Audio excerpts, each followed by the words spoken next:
Look at our business update now. Inflation in India rose last month, snapping a three-month downtrend. The consumer price index came in at 7% higher than forecast. It was 6.71% in July. Industrial output for the month also just out at about 2.4%, tumbling from June's 12.3% and missing forecasts. Rebecca Bundan joins us now for more.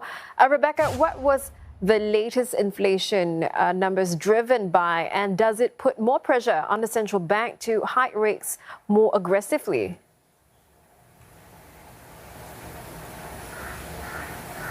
Well, yes, the Reserve Bank of India is set to meet later this month for its latest interest rate decision. And it was already widely expected that it would increase interest rates at the end of the month. But now that's making it even more certain that it's very, very likely to increase the rate. And also it could actually affect the magnitude of the hike as well.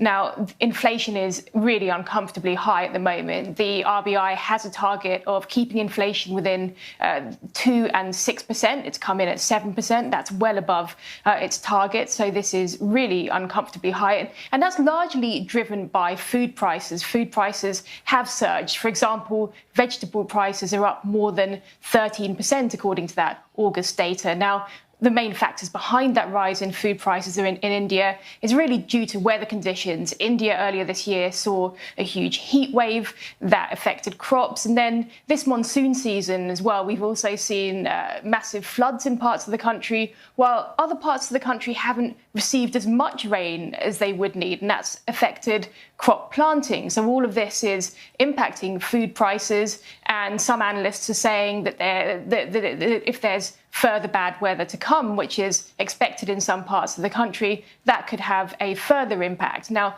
the government has been taking steps, including restrictions on exports of rice, of sugar, of wheat, to try to cool inflation. But this is still a massive problem for India, and it seems to be the latest figures suggest that it's got worse, and that it did get worse in August. And of course, this really hits the poor the hardest. India has a very large poor population, and they're the ones that really feel the pain of this. Yeah, Rebecca, also keenly watched factory output data for July out just a moment ago. What do the latest figures indicate about India's economic health?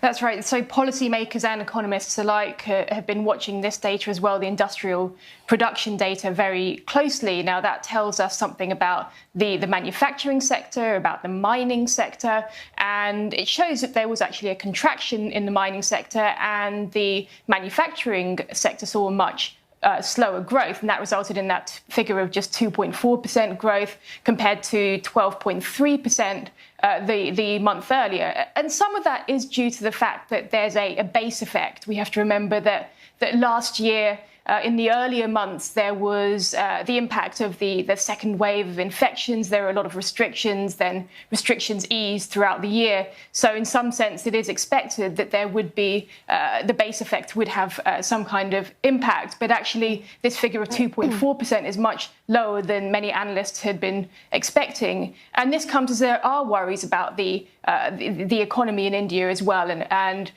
due to the fact that interest rates are rising, that obviously leads to an increase in borrowing rates, which is bad for businesses and also consumers as well, who are borrowing money especially to buy things like cars or for home loans. So a lot of sectors are impacted by that. And then there are also the global conditions, which are a big concern at the moment. A lot of people are worried about and a lot of businesses and economists are worried about the global slowdown too. And those conditions could also impact India.